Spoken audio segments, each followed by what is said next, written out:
probably were interested. They have their wife, but they're interested. They were asking or taking their brothers' children, that's me and all the brothers I've got, back to a rural area, a very low life area from where we have come out of, where their brother has taken us out of after his hard sweat, after sweating so much, taking us out of there, his own lonely battle that he fought in life and gained, and he took his children out of such a place. They were taking us back to that place because that's where they are, so that they will come and live where their brother is. So like the idea of building the family of the brother was not there. They were doing whatever they feel that the culture allows. I say culture is always the issue. Ever since that time, I had my own personal vendetta that I live with in regards to my family, my father's family, my father's sided family, of how they treated us, or how they put us through. Now, am I to be blamed for that? No. Culture. Culture. I have my anger. If I choose to have pursued anything violent, you can imagine what would have happened. Where did I get it from? Something provoked me. Where did it come from? The roots of it is culture. They did it because of culture. Today, they are so nice to me. They will call and want to be relating and want to reach out. And I don't entertain it that much. But whatever I harbored, whatever resentment, I controlled myself. We kept on. Our mother also was very advising, has been very, very advisive to us. And we have kept on. If you hold any anger, it will continue. And you may be legitimately right to do so, but it will not stay there. They also will have their children having anger against us because they wouldn't know why you did that. Probably their father in shyness will not explain to them that this is why your cousins are doing this. And that family thing can continue all the time. But look at this here. If this test was to continue, you can imagine, even today's life, there will be so much unwillingness. I mean, nobody probably the woman even the taste. That is not the type that I want to be with, even though it's my brother's wife. So why should I have to be with her? No. But rather, if there's no bonding of cultural rules and religious rules, she's free to go and live her life. There's somebody out there who probably wants her badly. It might not be that she has a sinful nature or anything. Who cares about that? She could be somewhere having life. And whatever belongs to her husband belongs to her. She's there to have. If there's children, fine, she can have it. If there's no children and they can decide to say, okay, give some to some of the brothers who haven't got anything, and you take some. Yes, because the man lived with her for some time. So she should be, she should be giving something for her time spent with the man, no matter what. You don't want to let her walk away. What is she going to do? She left her family and came to spend a good time with the person. The person has passed away, whether by accident or by deliberate means, whichever way it is. The right thing to do must be done. But not things like this, thinking God said this and God is giving that rule to you. He may have set the rule there for the time, for those who were there, but he may not have set it to us. So if we accept that, then why do we have to take some things in here and say that for those things are set for us? No, they are not set for us. Oh, don't make people believe that they are made for us. No. Everything here is for that time, and it's for that purpose and for that means. No.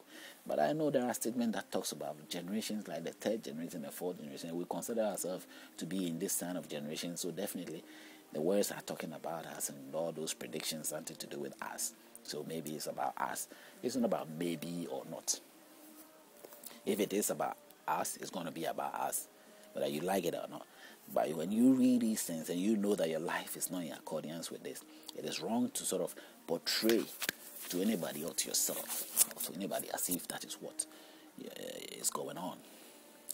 Now, when we go to 11, he says, if two men fight together and the wife of one draws near to rescue her husband from the hand of the one attacking him and puts out her hand and seizes him by the genitals, holding your groin, your genitals, then you shall cut off her hand. Your eye shall not pity her. You can imagine, don't feel sorry for her. God, Allah is saying this to whoever is writing this. He says that Allah has given a rule, a decree. two men are fighting, the wife will come and want to sort of help or sort of separate them or something.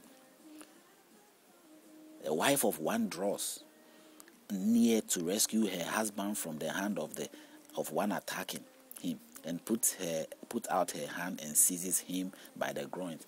You see, my wife comes me, I'm fighting with a man. I'm sure the English is clear. I'm fighting with a man. My wife comes to help me out, and then he holds my opponent's groin, genitals. He says, cut off that woman's hand. Cut her hand off. That is what the rule. Cut off her hand. The woman cut her hand off for holding the man's groin. Then you shall cut off her hand. In 13, verse 30, it says, you shall not have in your bag differing weights, a heavy and a light. Differing and a light.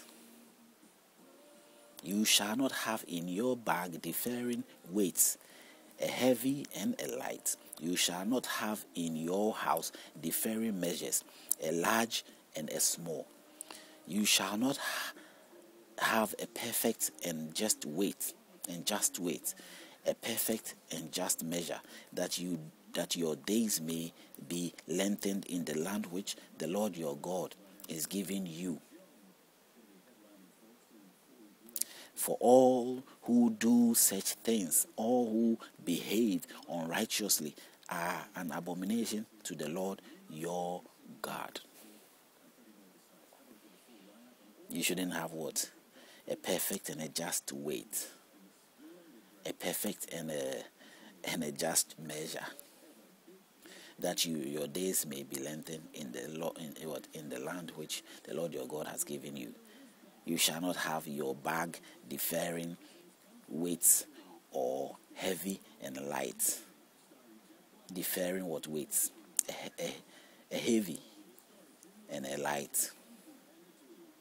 You shall not have in your house differing measures, a large and a small. You figure it out what it is here. I don't really get a picture here, but you can figure it out yourself. I'm more concerned about today's life in practicality, what we can relate to these scriptures. These are more trivial issues, but they are very much. Did you have, a differing bag, a heavy or a light one in your house? Do you have that kind of thing? If you do, there you go. These are the things. Are you going to follow through? Follow the words. Follow what they say. Follow that. Jehovah wants you to not to have such things, and do you have them? I'm sure you probably do. Measure. Just weight. Don't have a just weight. Perfect and just measure, that your days may what? A perfect measure. That your days may be what? Lengthen. Have a long days. Now let's move on to 26. Offerings of first fruits and tithes. These are first fruits and what? Tithes. We know what tithes are. Offerings, tithes, and first fruits. Your firstborn child, or your unique give out, the first unique things that you give out. First fruits, in that sense, the precious thing that you have to offer. You don't have to offer things that are not precious. The main precious thing is what you offer. In 26 it says, and it shall be, 26 verse 1, chapter 22 verse 1, and it shall be when you come into the land which the Lord your God is giving you as an inheritance, and you possess it and dwell in it, that you shall take some of the first of all the produce of the ground, which you shall bring from your land, that the Lord your God is giving you, and put it in a basket, and go to the place where the Lord your God chooses to make his name abide. Your givings. That is what it shows here. So that's what 26 will normally show you what you should do, your givings. What you should do. If you give you that land and your first